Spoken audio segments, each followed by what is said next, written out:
Welcome back.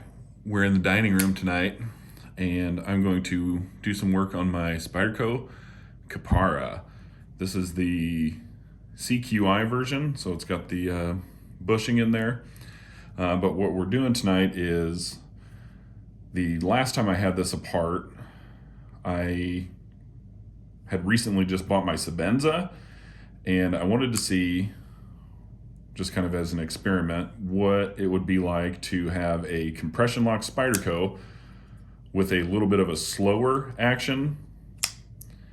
And so right now I have it with some heavier weight oil in the pivot, and also I have the pivot pretty tight.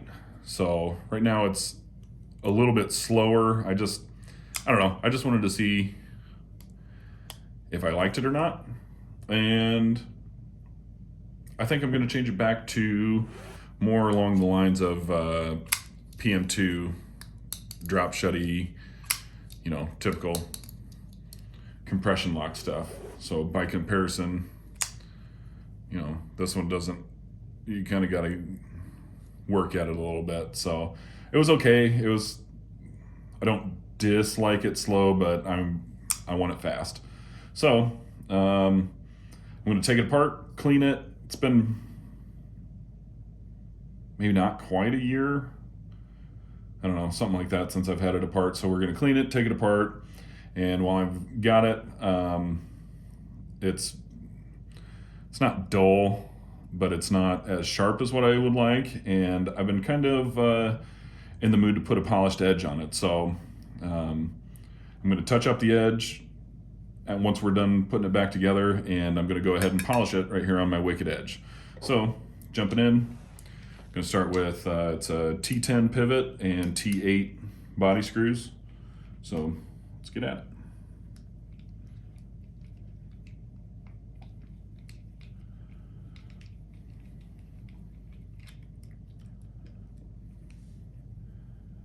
Like I said, I did have this apart already, so it's got the factory grease and the factory Loctite off of it, and I've got my own oils and my own Loctite on the screws, so just in case you're curious.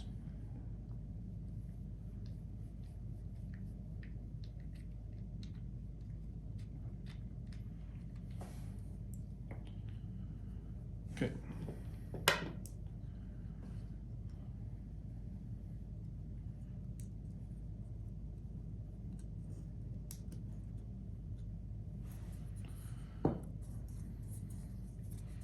So there's one scale. I don't know if you're thinking about getting one of these knives, I highly recommend it. This thing is just so sweet. It's got contoured carbon fiber. It's got really, really good looking carbon fiber. It's a Tai-Chung Spyderco, all the things. So it's it really, really is a nice knife, though. I enjoy it quite a bit.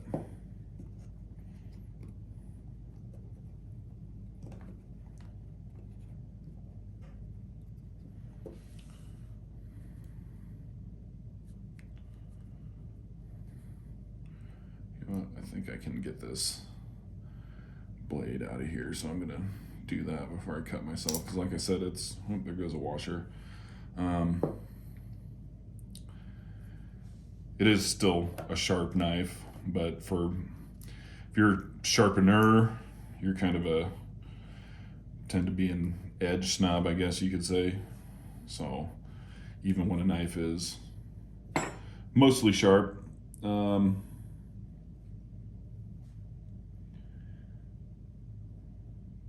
if it's not screaming sharp, then it's not what you want. So I don't know if that's going to come off there or not.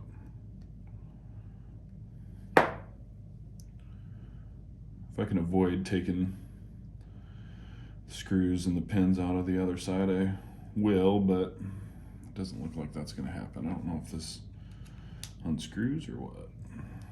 Yeah, it does.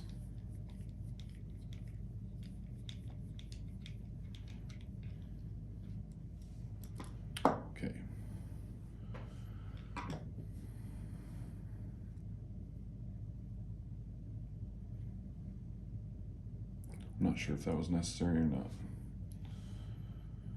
because it's still not coming. This, I don't remember exactly all the details of all the guts of all the knives that I take apart. So just kind of winging it here tonight. So I just want that washer off of there.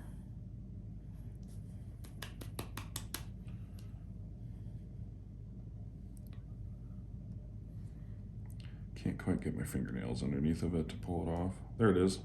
There we go. Okay. So that one was on the right side. That's the left side. All right. So yeah, like I said, this is the, excuse me, this is the CQI, Constant Quality Improvement.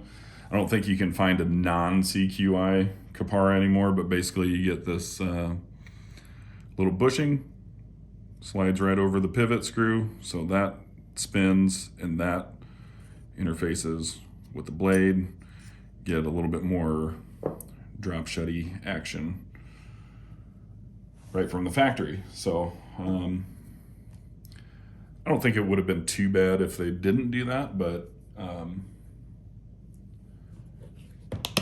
take it.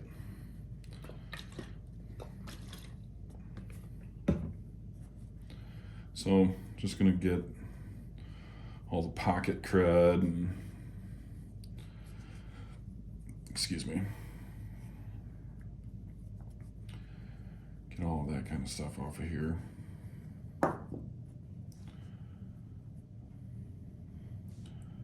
So fun fact, this is actually the second attempt at me making my second ever YouTube video. The other night I made one reviewing this knife right here. This is the Wee Knives Sear, and I was trying to be a little baby Nick Shabazz or whatever and do a review, and I just turned out to be just a rambling, ranting idiot, and I sounded stupid, so I did post it, but the only person that watched it was my wife, so once I went back and watched it, it was freaking cringy, so I deleted it. So I'm giving it another shot, but I'm doing so when I have something to keep my hands busy, so I don't just have to sit here and talk and try to sound clever. So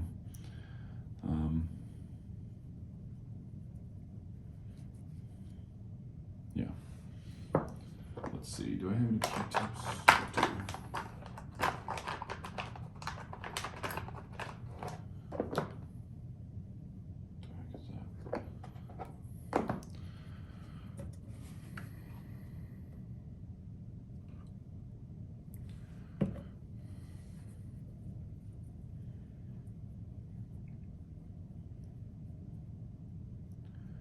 So again, I'm just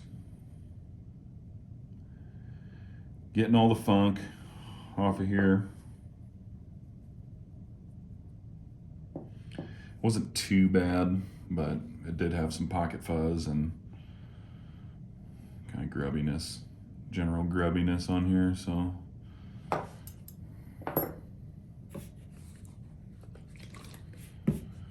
We'll get it all cleaned up and give it a fair shot at a fast action.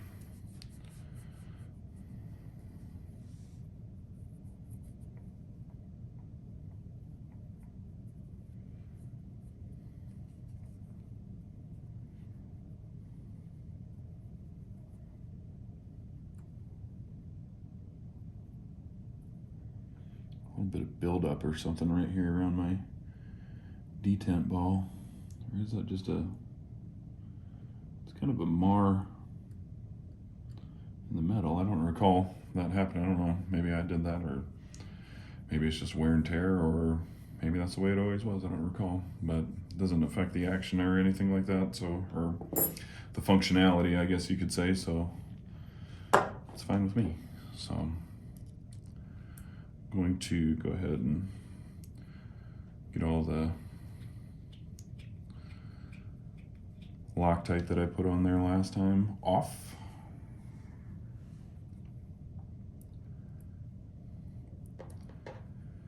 And as you can see, I don't have any really fancy tools. These are super cheap and crappy. I think it's like the Do It Best brand of bits here. Keep telling myself to buy some nice Weehaw bits and blah blah blah, but it's kind of something that I never really remember to do.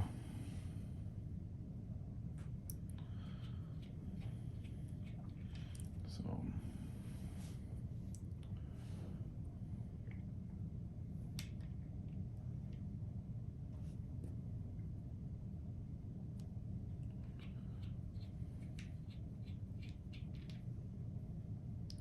okay, that is one Spyderco Kapara defunct.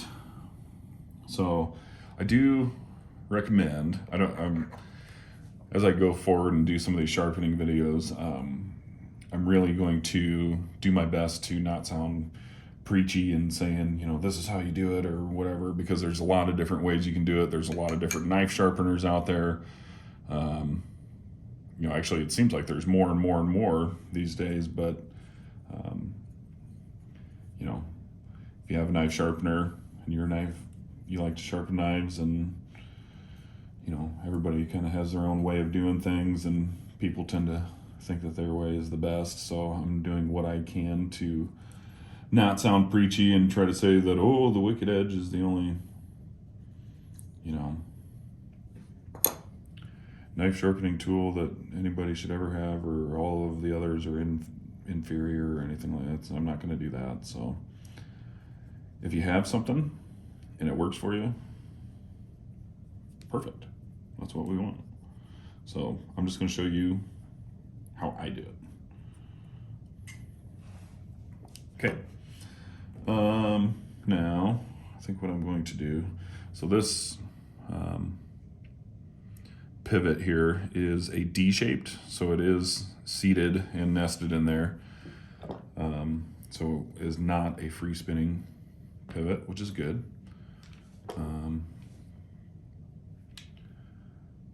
Let's see here.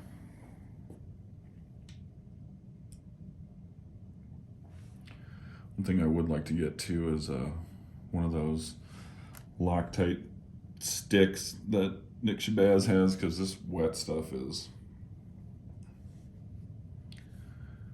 messy. It works just fine, but it's messy when you're talking about teeny tiny little screws. Okay, I'm going to leave that pretty loose, actually like really loose, so I can adjust the action as I go once I get the knife put back together. So like I said, I'm going for full-on drop shuttiness. So before I go any further, I'm going to start putting some oil on. The oil that I use Nano. Again, this is another thing that is preference, or just, you know, tries different things out. I almost bought KPL, but this is the first tube I bought. This is 10 weight.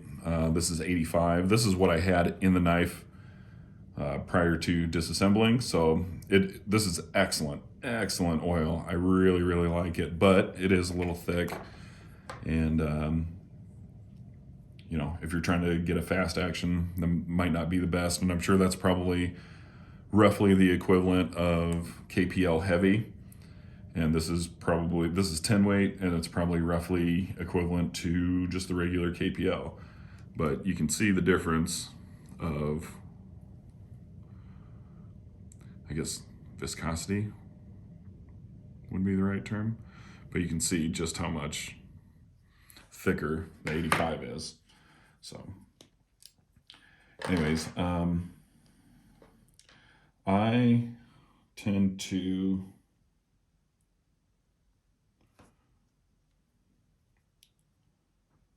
over oil the shit out of my knives. I don't know why, but I do. So okay.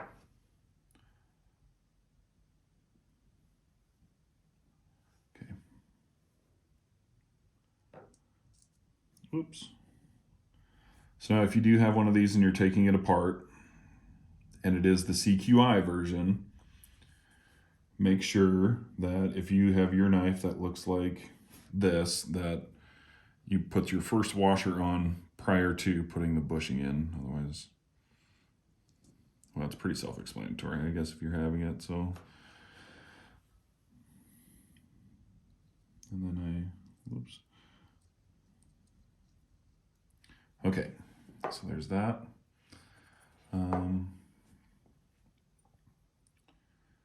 Now, so this channel right here is where this pin rides, right?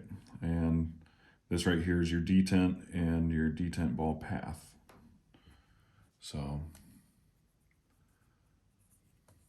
I do kind of like how they have that pin, and they took the time to mill that out so it's all internal and you can get a little tighter tolerances or whatever. I'm going to put my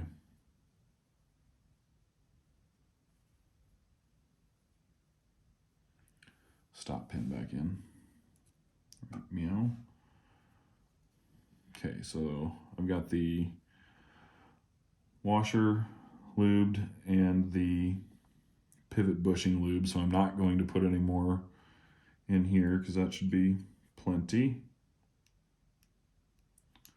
Okay, but now I am going to use some more.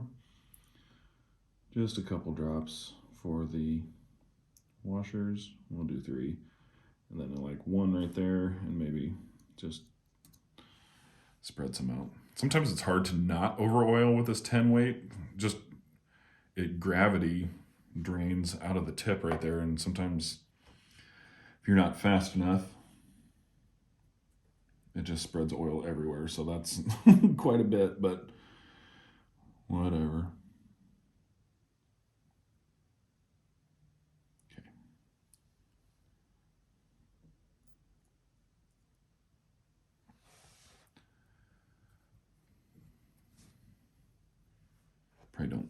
I definitely don't need to do this, but like I said, I over oil the shit out of everything, so.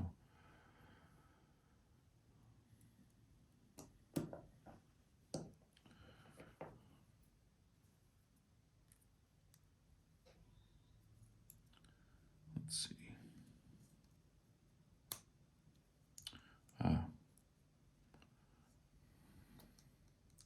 Whoa. Okay, so I forgot that this screw here can and will and does come loose once you undo the opposite side, but I don't want to screw that in. Just need to push that in. I wonder if I can.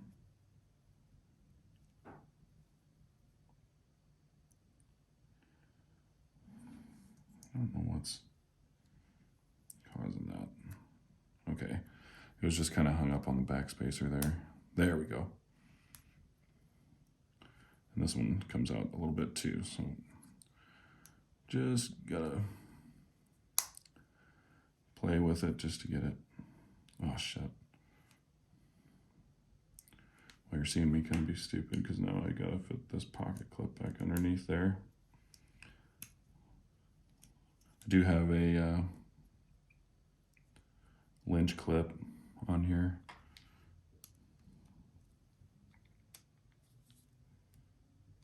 There we go. Okay.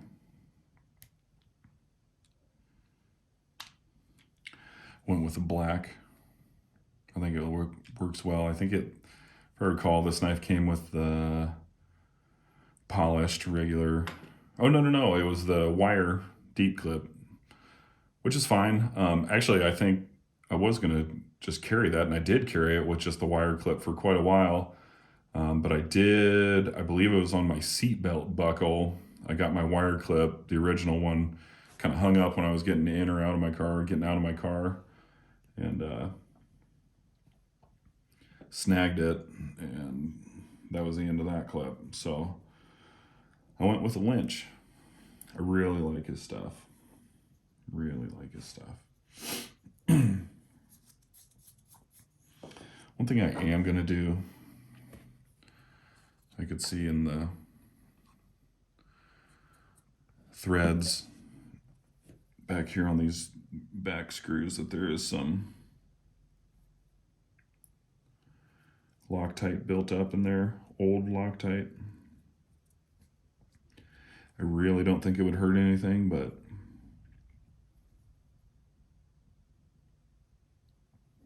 I think that one's fine. But just to get the old crap out of there.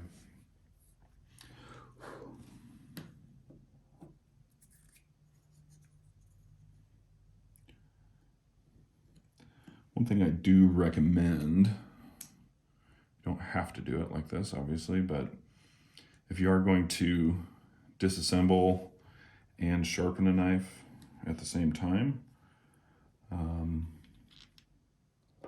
like in the same sitting, I would recommend putting the knife back together because prior to sharpening.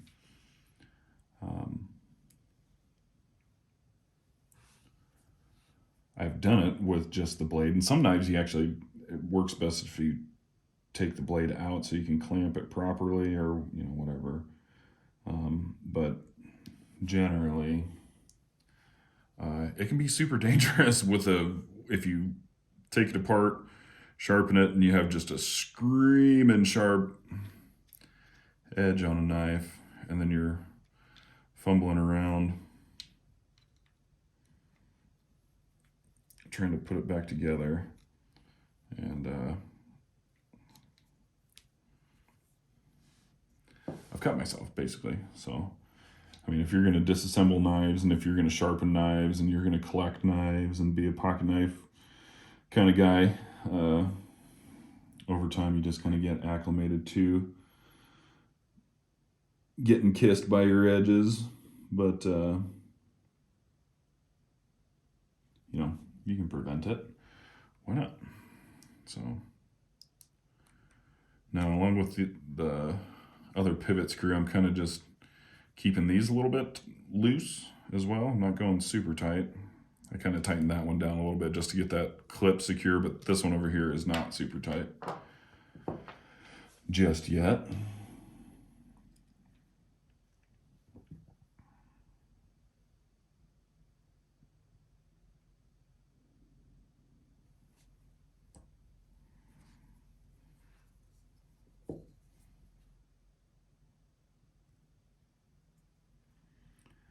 Now, I will say, one of my only gripes about this Kapara, and I think it might be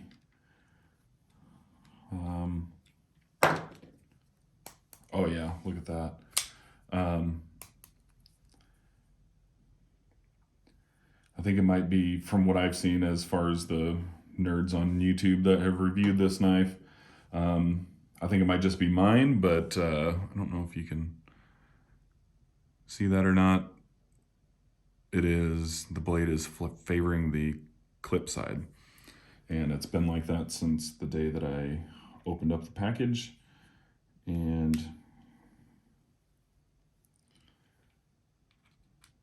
from the last time I took it apart and messed with it, it was like that. So, okay, still got some blade play. So I don't know. I've tried to do what I could, which kind of really isn't a ton, but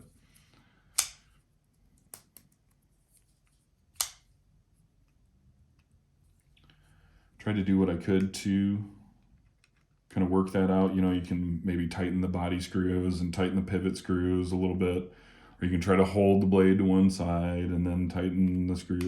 I did all that, and I could never get rid of it. So I think this particular one is just made to not be completely perfectly centered. One good thing about knives that have the bushing like this, oh, now it's too tight, is that until you get to the point of them being too tight, basically what I'm trying to say is you can kind of crank on these pivot screws just a little bit, because that bushing will kind of prevent you from squashing your washers too hard. So you can get pretty close to all the way tight on these before you have to really start to finagle it to get it where you want it. Okay, just a little bit more. I'm kind of chasing it here, but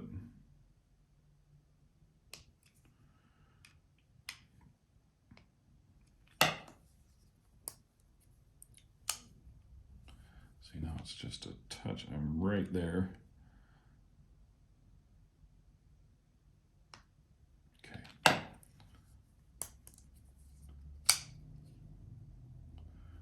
Okay, I think that's good. So that's much better. So that's the drop shutty action that I have not had. I had to give it, some wrist to get it to fire close, but now it's doing what it needs to do. So I will maybe try to push this way a little bit as I tighten up these body screws. I don't think it's really going to do anything on this knife, just because I've tried it all before and it didn't work. So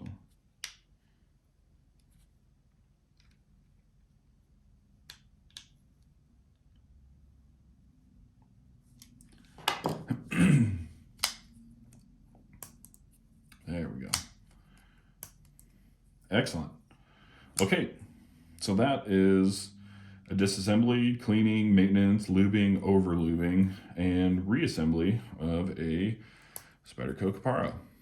Yeah, that's what I'm talking about now. Okay, let me get some of this crap cleaned up here, and we will get the old wicked edge out.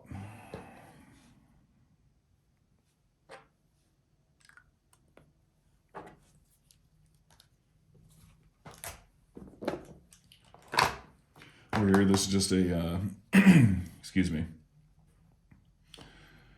a super cheap tackle box, and it works good, I think. So aside from YouTube, used to be on social media and on Facebook, and I was on the Wicked Edge Facebook group. There's a lot of good and helpful people and a lot of really talented knife sharpeners on there. But there's also some very petty kind of one-upmanship kind of going on there. And a lot of that's had to do with your storage solutions. And a lot of people said that you needed to have something like this Pelican case over here, and you need to have like individual and blah, blah, blah, blah, because if your stones rub together, which valid or not, but I don't think you need to go out and spend like, a shit ton of money on a Pelican case when you can spend however much this was. And you just put the stones in sideways. Like you can sit them on top of one another like that.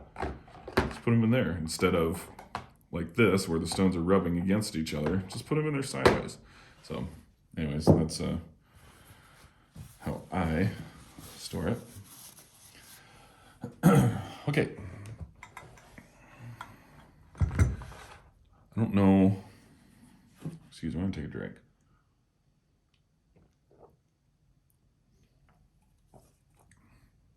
Got some good ass beer. All right. I don't know how well the lighting in here is going to work.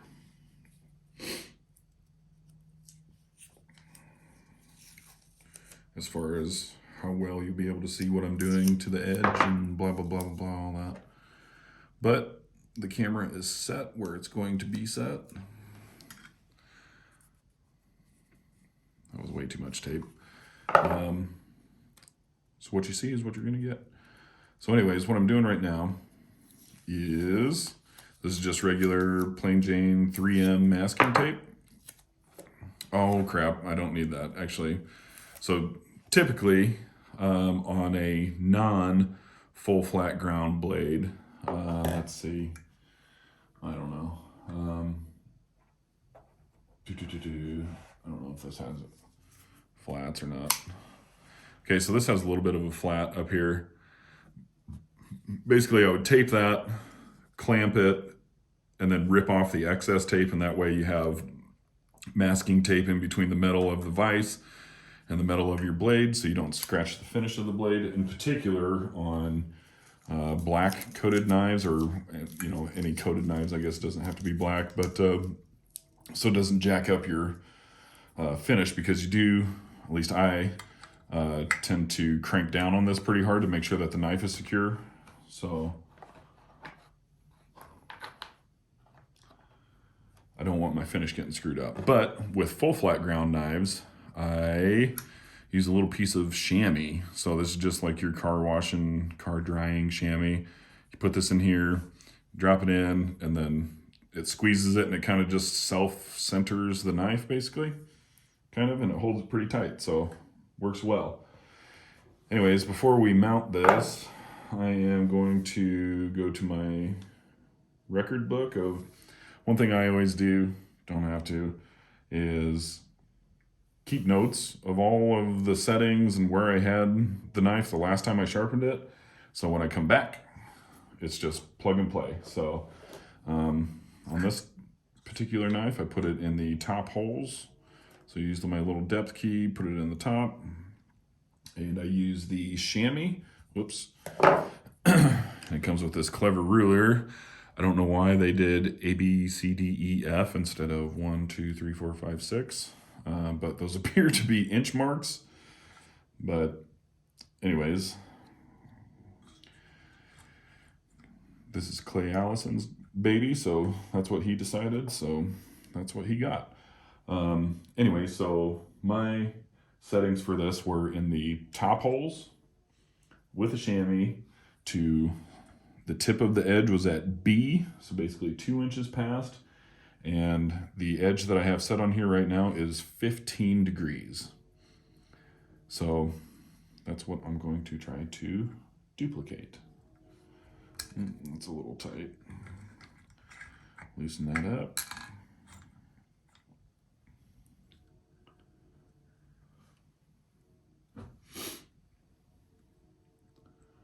Okay, you kind of see me doing, like, rocking back and forth like this. Basically, what I'm trying to do is get even weight on both little prongs of this depth key here,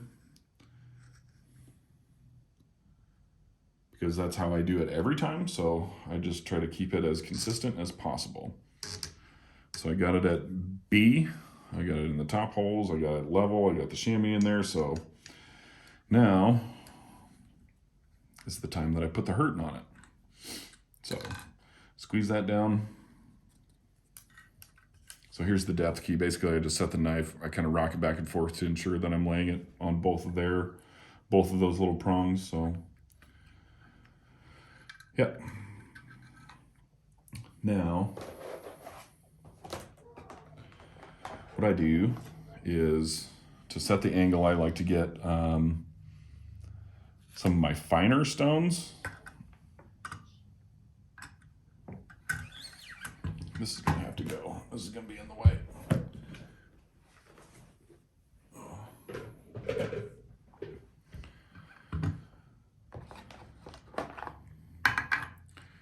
And we will. So when I bought this Wicked Edge, this was part of the Pro Pack 2.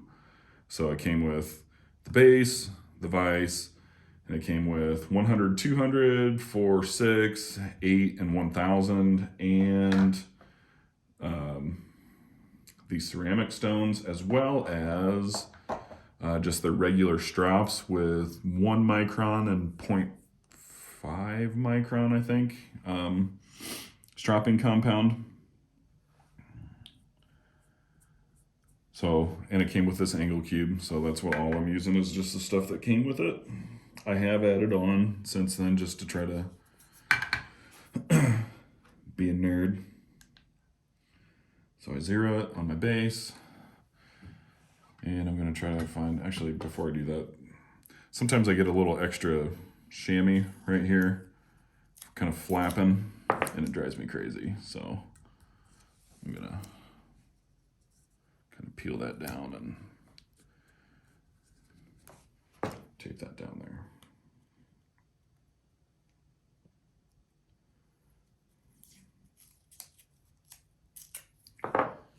Same thing over here.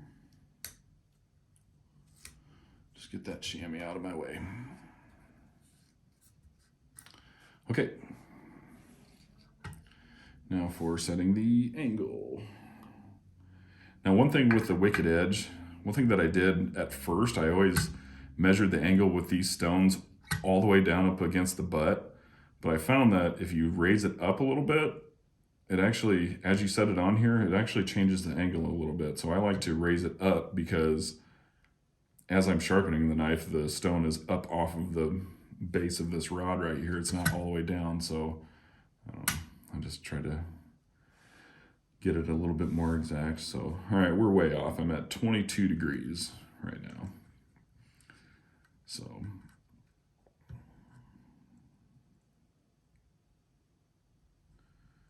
getting pretty skinny here.